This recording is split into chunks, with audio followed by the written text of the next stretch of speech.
But oh god, no, that's a face rush on Malka. That's not a good sign. Wait, where's 1OP? 1OP snuck behind Vid. 1OP has. This looks very dangerous for Vid. snuck There's a Volcan just coming from the behind. Start, yeah. He's waiting for that. The follow-up not really there. They're just a bit too far behind, so it's just going to be a little bit of damage onto Vit, but that shouldn't amount to anything really. Level 1 stun onto Glory. Lots of potential abilities, but Cerberus just weren't actually in a position to follow up on it, and so nothing will really happen, and just a bit of gold. Actually, a bit of underwhelming. Because, yeah. Yeah. I was so excited about 1OP just finding that sneak in, and then ultimately it was just him using the good entrance at his team, kind of just watching him do like, yeah, you go off king. Either way, just a bit of goal with the support item passives. Not that much damage done. We love what you're doing. Okay, yeah, he's in a bad position though. But they go straight onto Vic Cleanse, Flash, and they're just all in level 1! He's just dead! Yeah, worst ADC versus best ADC, the strong feast on the week, all Sunders blow by instead of Cerberus, and they just straight up kill him level 1. Poor Vidman. Yeah, okay, that B just separated himself from the AD carry, could not help. Yeah, Lucian's not good. This is gonna be really rough for this lane now. They really needed that to get ahead. They really wanted that to get ahead to the mid game, and yeah, okay, B's just not participate.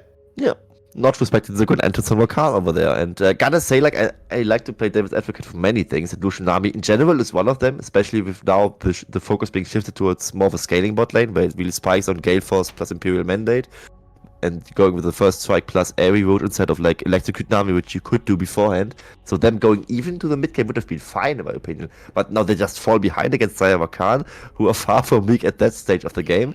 And it's really not a good start for Bit. Also, on their own, they also blew 3 of those 4 summoner spells they have. So it might just be an option for the side of Draktar to just re-gank this lane or gang it in the first place and pull Artemis even further ahead. I also want to point out something that I think just caught them unawares, caught Vit unawares especially. The W start from Artemis picking up that extra attack speed that is shared across with Rakan is so much damage. You don't normally expect it. You normally expect the Q start at level 1 to just sort of farm a little bit safely, get a bit more wave push. It just comes out and just wrecks them. I'm just surprised that the W start of the Deadly Plumage is just enough to really just net them the kill, because you don't have any CC like the Blade Caller would do. You can't really start, you don't have the extra range that you have on the Q, and just the movement speed plus attack speed combination was enough to really get the kill there, and that was very surprising to me. It's either way, a lot. like yeah. Oh, this wave is in such a bad spot for Nagia. Draktar's gonna come. Oh yes. Shouldn't get this, I wouldn't think. Misses the stun, and that can't amount to anything, but wave is not in a great spot for Nagia, and Hun can hold this freeze. They need to send Killer Queen up there ASAP to help. Yeah, absolutely. And Jax should be the one that eventually pulls ahead into this lane. As I said before, the first 3 levels are kind of good for Cassandra, as he tends to just bully those stat check champions in the first 3 levels, where he can just use both his base damage and the CC. That's just naturally what happens in any tank versus fighter matchup. And Cassandra, at least pre-6, can be considered an actual tank, is what I would call it.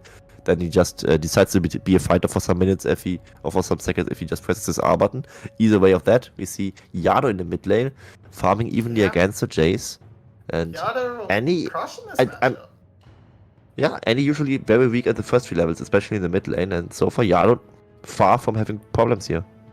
Yeah, he's crushing the matchups. He's got a small CS lead. He's winning out on the trades easily and profiting off this first strike rune as well. So he's already gotten himself a very quick catalyst, and he's just absolutely having the best time. And this constant pressure is giving Draktar all the space he needs as he passes through the mid lane. And while I have a moment, there is a benefit I see to seeing Draktar in this matchup. And that is, Draktar and Glory were on the same team for so long. They played through Percent, they played through Burst the Sky, and now Ooh. It's Dragon. Oh, Oh, it's static. it's that vid. Yeah, Okay. Observer doesn't even want to show it really. I mean, he just now shows the last hit, so as few as possible from that interaction, as Adam is still feasting on his prey, and should just now also go for some platings. And even if not, I mean, this whole wave of experience just now goes to B, and you really want that experience to be shared with Vid together, and Vid doesn't really find any second to breathe really in this lane. And with Cassandra doing well against Jackson the first few levels, with Yado performing well against Glory, this is potentially 3 winning lanes for the side of Cerberus off the bat, and Dragster can just do what he wants. No, he doesn't start off the Drake actually, but here we see again how it played out. Vid being a bit too far forward in the 1v2, B not being around, and can't really push up. Damage! Yeah. Just Adam is just crushed him. But yeah, the level up on the early W is just doing so much damage, and even though they don't get the root on the blade call up, oh my god, just Vid cannot stand up. He doesn't have the range to outpace to out-trade Artemis and poke him out. He can't step up at all. They're gonna be lucky enough to grab this first dragon, but that's illegal. A disaster in the bot lane. But I want to applaud Team Boys that they just abused the VCS timings from Cerberus. With all lanes looting, they just now sneaked away this Drake. And I know in a rush, of course. B, of course, using his flash, he will die. Oh, will he? He won't. Gets out. A bit of split target. Drakthar not fully committing to the play. But they get the flash from B. They don't get... The dragon is taken, but... Oh, God, it's going to take so long for the solution to get anyway. They need the Imperial Mandate and the Gale Force completed to actually start doing anything. I do not have high hopes for this Wales roster with how far behind this bot lane is falling. They need Nagia and Glory to get something going. That's just not happening. Question to me is, as soon as they finish the Gale Force plus Imperial Mandate spike, how many items will Artemis have? Will it just be like Gale Force plus Zerkers, or will it just be Gale Force Zerkers and then a full Zeal item, or just a full Infinity Edge at this point? It could just be either of those, as we see Invade coming through for the side of Cerberus. I mean, they have the priority, they can do a lot. That was a bit too much from Drakthar. They bring Killer Queen in and the bot lane is there to respond. Will the roots catch up? Yes, they will, so that's gonna be 2. Just need to finish off. There we go. Glory shoots down Ron OP. Luckily, Artemis gets out alive, but that is 2 desperate kills that Team Wales needed. And are they going to set up a redive? Can they set it up? And it's kind of get the wave in? And it's hand-delivered by the side of Cerberus. I mean, Drakthar really mechanically misplaying it with just shifting onto this Heartbreaker defensively. And now Artemis might just get over, as you said. The wave is still too thick. Yeah, there it is. He has good ultimate to get away from the Twisted Advance, which will keep him alive. Not quite enough CC. Artemis still, of course, being clutch with his spell usage, but this one wasn't really hard to time for him. He just needed to press his R at the right moment. As he sees the Maokai being underground and being untargetable, he should be untargetable as well, using the Feather Storm correctly so, as this will prevent the dive, at least for now. But I mean, it's 3v1 still. 1 OP really cut off. They can just turn to 1 maybe even. Yeah, Ron's a little bit hard to catch, but they're just trying to push in and get the plate. Try and beat down Cerberus a little bit harder. They're going to trade that for the Rift Herald into the pockets of Drakthar, and it's given Pun a lot of freedom on this top side to play behind the tower. Because he knows his jungler is up there, and Pun and Nagia rather has to play scared. Pun's Absolutely. just having the time of his life. I'm just doing what Joshin did last game, and we know how that went out, right? I mean, I don't like this. I think at this point, you're just stronger as the Cassandra against the Jax, and you kind of let Jax scale next to you here, and give him a bit more room to breathe. However, here, this might just be an angle where Pun can fight him. Okay. If it's 1v1, Pun should win this, I think. But he absolutely doesn't deal any damage to him. They're trying to get the blast code, but then he just keeps clicking the gear. He will get it, and he will get out. Jace for free. Okay, Glory, can you land it? I think if Glory has vision, he can just snipe and kill him right there. Either way, or just cut him off, so he just has to run to the enemy team and just die to Nagia or Killer Queen. So Pun kind of having a lucky one right there, getting out scot-free. As in general, though, Cerberus, they smashed the draft, they smashed the early game, the bot lane especially more than anything else. Considering they had that, I'm kind of disappointed with them, as they just now also drop platings in the top lane, drop some CS, some wave there. Artemis had to get zoned off the wave earlier, as there was a dive threatened by Killer Queen. And Wade's also sneaking away this one dragon, despite having 3 losing lanes. I'm not too impressed by what Cerberus did the last few minutes here. Yeah, definite overstep in the jungle, and Pun just losing out in this 1v1, not quite able to... Not really having that damage, hasn't gone for the to rush the Sunfire, hasn't gone for that Iceborne Gauntlet that is the big trading item for the Cassante, and just sort of, I think, just missed out on and just played that fight a little bit rough. But it's meant that Team Wales are still feeling relatively comfortable. They're still down 1,000 gold, and most of that is probably all on Artemis. But that's not that bad. It's not the end of the world. They can definitely make things happen, and good culling to clear out the wave means that this is just a plate gank. They can't actually get any much more out of it. Should be at least 2 plating though, because this one plate is already down more than half of his HP. Of course, Herald Charge no longer guaranteeing 2 plates, but in this situation, it definitely does guarantee 2 plates. Still, Artemis misclick. Good bubble! They don't chain the CC perfectly, but that is ultimate forced by B. A little bit of a heart attack for Cerberus fan there, but at the end of the day, it's not the end of the world, right? Featherstorm traded for Tidal Wave. For that huge of a misclick, I think that's kind of fine. One however, is getting approached. Okay, bit of a But Killer Queen is so deep, he's dead. Okay, that's just Okay, Drakthar gonna force the flash out of B, but yeah, okay, just split decision. Killer Queen went so hard for this bot lane, but the bot lane of Wales themselves turned back to help Glory, and with that jungler down, that's a free dragon. It's only traded 1-for-1, but I think you prefer that one Hex Tech to that one Cloud. You absolutely do. Yeah, gotta say, I mean, of course, the Drake falling kind of unnecessary either way. Killer Queen also donating that kill. Very, very rough on their end. As he didn't really have to follow up with his team, he just went very, very deeper to the bot lane. Yeah, Artemis and 1OP just said thank you, right? I mean, very much funneling gold into the pocket. I mean, what's he really trying to do here? Chasing that deep onto a Khan? Yeah. He's not even that squishy. And I think once his team just now got sold. Turned around as well. Yeah, actually, he didn't use Twitter events onto a Khan to really follow up and engage. He just does it because he just wanted to buy a few more seconds because he was just left alone by his team. Poor guy. Stood in bush. Yeah, I gotta say though, his team had to leave him alone because he had no business there. He shouldn't have stepped up that far. Yeah, in the first place. His team left him alone because Glory was also being collapsed on the other side, and they tried to turn to that. It's just miscommunication coming out of Wales. And this time, they've made the rotation through. They are trying to get away from Artemis. And you can see Gale Force is complete, but that's a whole Caulfield's Warhammer towards those quick blades for the side of Artemis. He is Love and Life 3-0. Gonna get first quick as well. And now yeah, exactly. Now Nagia, rather, could be trouble in the jungle. Yeah, he's just dead. That's a dead Nagia, yeah. Jax can't really do much there. And another kill for Artemis, right? Zaya just getting more fat, and she's such a strong champion in the mid game in general. Just now, despite having to play against the Gale Force Imperial Mandate Power Spike, I mean, you just said it, just one Caulfield's Warhammer ahead. Make it a Caulfield's Warhammer and a pickaxe. That's like 2k gold down in combat stats. Won't be too nice to play against, I gotta say.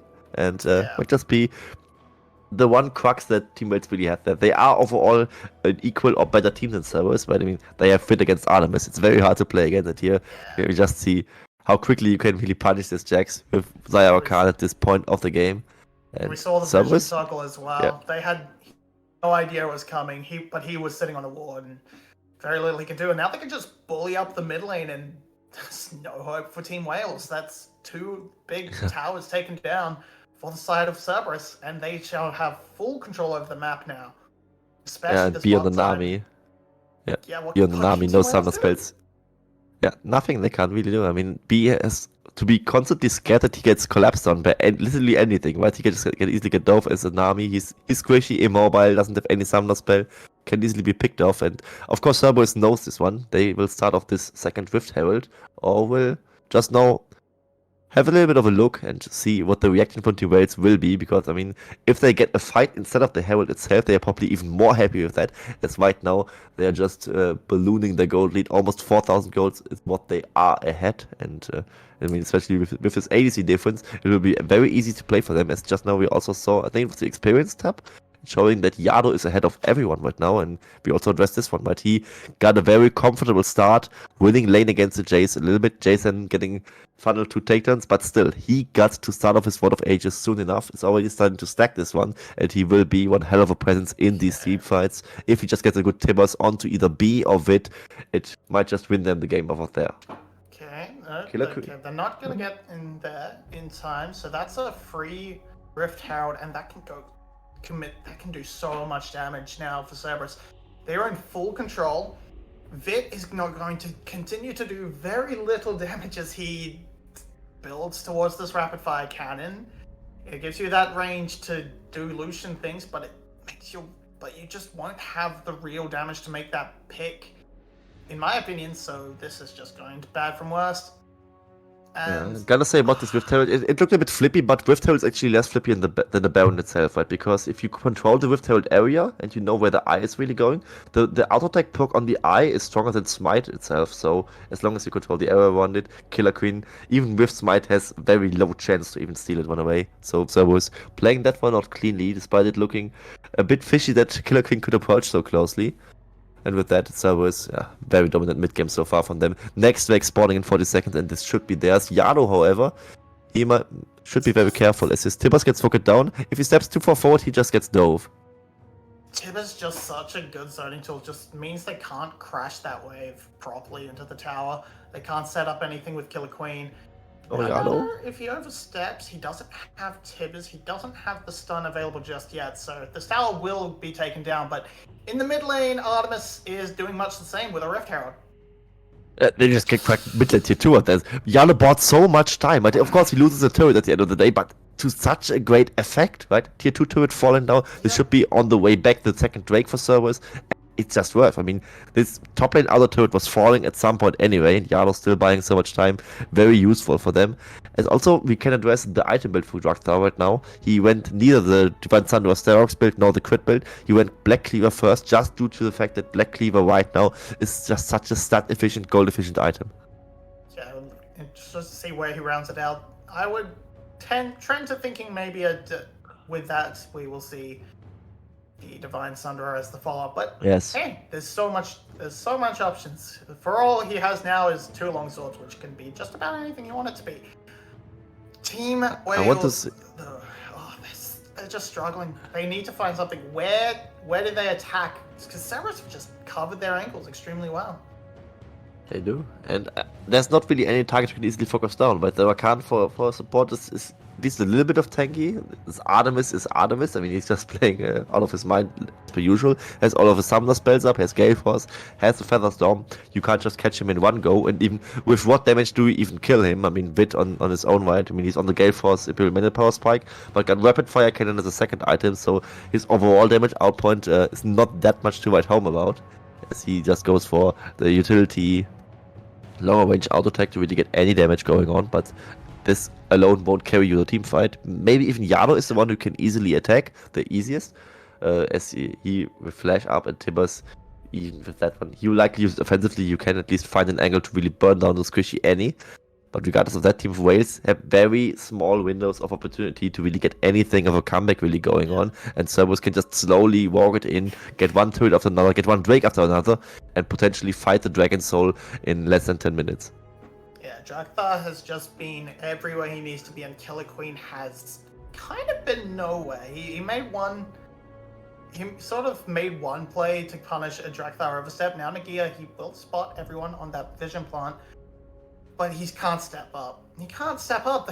They've stacked everyone into this top side to try and take down these towers, and the wave clear is still enough on Pun that he's able to just clearing out this mid wave before they can actually do anything to punish.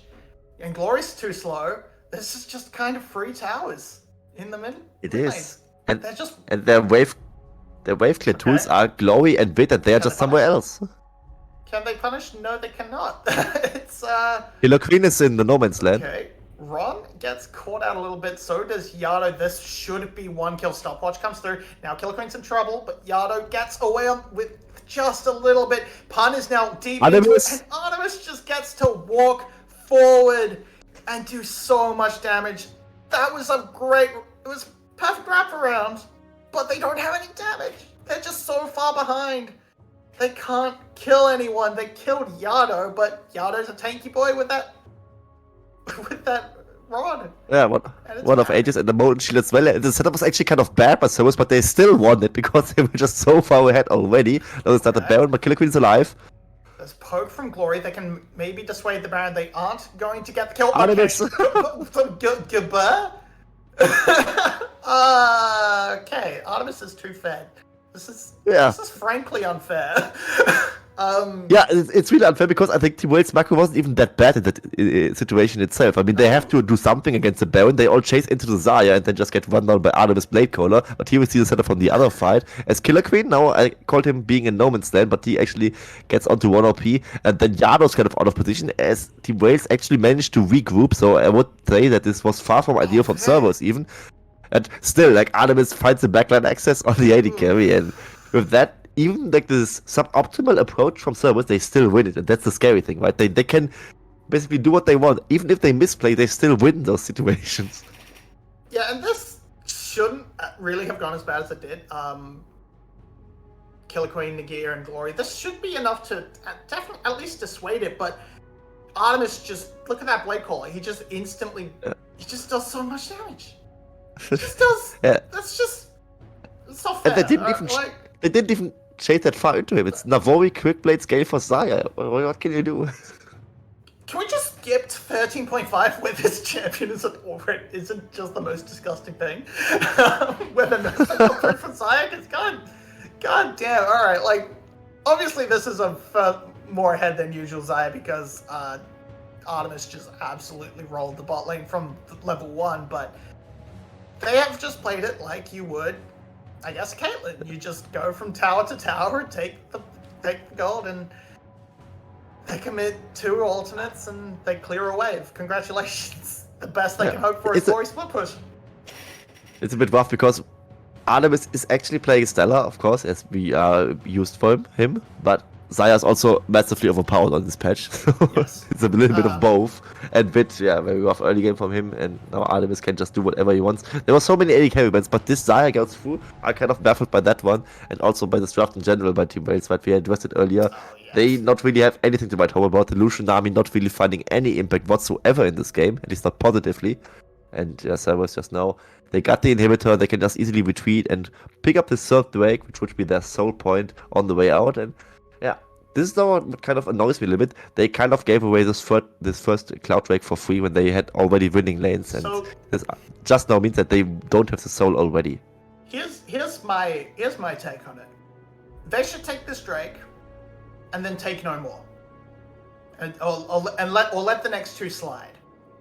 Let the next 1 slide at least, because if there are that many, yes. There's if you let the 1 slide to Team Wales. You give that over, because if you take the next one and then lose the Elder Dragon, you've given Team Wales the way back into it.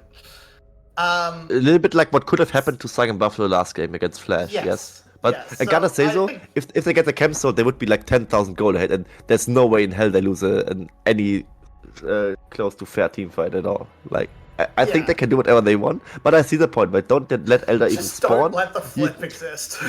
You can actually just give away a Drake or 2 and just trade it for a Baron, because the Baron is so much more worth for you, and with 1 Baron pushing it probably end the game right there, as you already have super minion pressure. So, kind of right, the soul is very seducing, but you really don't need the soul at all. Yeah, especially because I think this is the weakest soul in the game, the Chemtech soul. Because especially in a position like this, where it only triggers when you're below 50% health, realistically, you should not be getting below 50% health. So half the time, you just don't have a soul. So I think you just ignore it. You ignore it, you get your Barons, you push in the siege. Because sieging up right now is a little bit difficult. You don't have the best range in the world, except on Yado.